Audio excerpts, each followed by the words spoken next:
एक ऐसा इस्तीफा जिसने सियासी तूफान ला दिया था जब हरदीप सिंह डंग ने कांग्रेस से इस्तीफा दिया और इस्तीफे में छलक उठा था उनके अंदर। बीजेपी में तो हरदीप शामिल हो गए, लेकिन मंत्री न बनाए जाने की चीज अब भी कहीं ना कहीं बाकी है। मंत्री बनने की उनकी ये आस क्या बीजेपी में पूरी हो पाएगी? हाथ के नाम पर जनता का साथ पाने वाले डंग कैसे कहेंगे बीजेपी का कमल खिलाएं? न्यूज 18 पर डंग से चुनावी चर्चा। मध्य प्रदेश में विधानसभा उपचुनाव होने जा रहे हैं और इन उपचुनाव में मंदसौर जिले की सुहासरा विधानसभा सीट भी है। पिछले चुनाव में यहां से विधायक हरदीप सिंह डंग कांग्रेस के चुनाव चिन्ह पर चुनाव जीते थे और बाद में उन्होंने कांग्रेस का दामन छोड़ दिया और विधायक पद से भी इस्तीफा दे दिया। अब वे भारतीय जनता पार्टी के चुनाव चिन्ह पर चुनाव लड़कर के विधायक पद के लिए दावेदारी कर रहे हैं और जनता के बीच में जाएंगे। क्या होगा उनका मुद्दा और जनता के बीच में क्या मुद्दे लेकर के जाएंगे, ये बात करेंगे हम हरदीप सिंह डंग से। मुझे बड़ा अच्छा लग रहा है कि मैं भारतीय जनता पार्टी के एक सदस्य के रूप में मैंने सदस्यता ली है, जो एक राष्ट्रीय सोच के साथ जो पार्टी चलती हो और उस पार्टी का एक मैं सदस्य बना हूं। तो आने वाले दिनों में अगर पार्टी मौका देती है तो बड़ा उत्साह मन में है कि ऐसी पार्टी के लिए हम जा रहे हैं जो राष्ट्र हित में काम करती है। बड़ा अच्छा लग रहा है। 15 महीने का कार्यकाल आपका रहा है और उस सरकार के साथ भी रहा है। ऐसे कौन से काम आपने वादे किए थे जनता से जो आप कर पाए और ऐसे कौन से अब काम बचे हैं जो करना बाकी है? पहले तो 5 साल में शिवराज सिंह जी चौहान साहब जो मुख्यमंत्री प्रदेश के उस टाइम थे, जब मैं उनके साथ 5 साल विधायक रहा। अभी 15 महीने की जो सरकार कमलनाथ जी की थी उनके साथ मैं विधायक रहा। मैं धन्यवाद देना चाहूँगा शिवराज सिंह जी चौहान को कि आज सबसे बड़ी जो योजना पूरे इलाके में सबसे बड़ी शामगढ़ सुहासरा सिंचाई योजना 1650 करोड़ की, जो प्रत्येक किसान के खेत पर पाइपलाइन जाने का काम यहाँ पर चल रहा है, वो शिवराज सिंह जी की देन थी। विपक्ष में होने के बाद भी इतनी बड़ी योजना इस सुहासरा विधानसभा में उन्होंने दी। मुझे विश्वास था कि इस क्षेत्र में एक इकलौता विधायक हूँ, कहीं न कहीं इस क्षेत्र का विकास होगा, इस क्षेत्र को प्रतिनिधित्व मिलेगा। बड़े दुख के साथ कहना पड़ रहा है कि 15 महीने में 15 सेकंड बैठ के कमलनाथ जी पूर्व मुख्यमंत्री अगर मुझसे चर्चा कर लेते, या बात मैं आपके माध्यम से कहना चाहता हूँ, खाली 15 सेकंड मेरे को बिठा के बात कर लेते 15 महीने में, तो मेरे को लगता कि वो मेरी बात सुन रहे थे।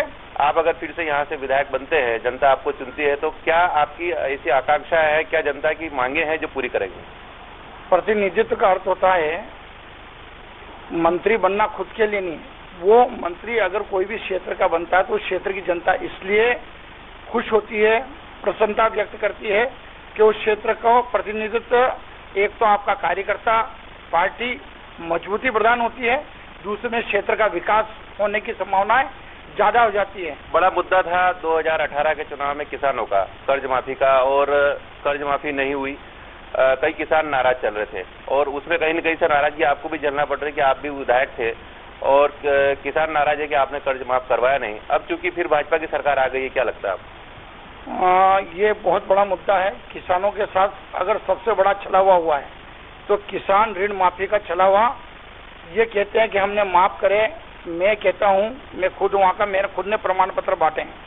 50,000 लाख के सीतामऊ के 1 लाख रुपए के प्रमाण पत्र बांटे हैं।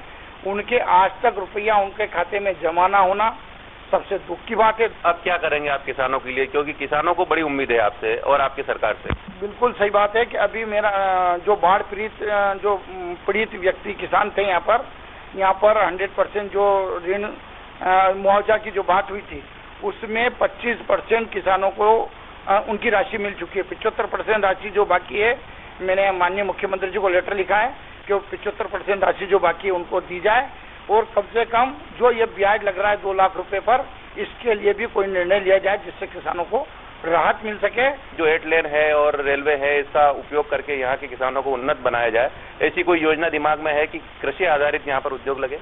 यहाँ पर सबसे ज्यादा जो संतरे की खेती होती है और वो पूरा बेल्ट हमारा शामगढ़, सुहासरा, सीतामऊ और पूरा सीतामऊ पूरे बेल्ट में जो संतरे की खेती होती है, 8 लेन निकलने से जो यहाँ पर पॉइंट दिए गए हैं गरोट में और उधर हमारे दलावदा टाइप जो सीतामऊ के पास है, वहाँ से जो गाड़ियों का जो माल वहाँ पर चढ़ेगा दिल्ली मुंबई के लिए, यहाँ के किसान मजबूत होंगे, यहाँ का माल दूसरी जगह जाएगा। पिछले चुनाव में आप भारतीय जनता पार्टी के विरोध में थे और कई नेता भी आपके विरोध में थे, लेकिन आप उनके साथ हो गए।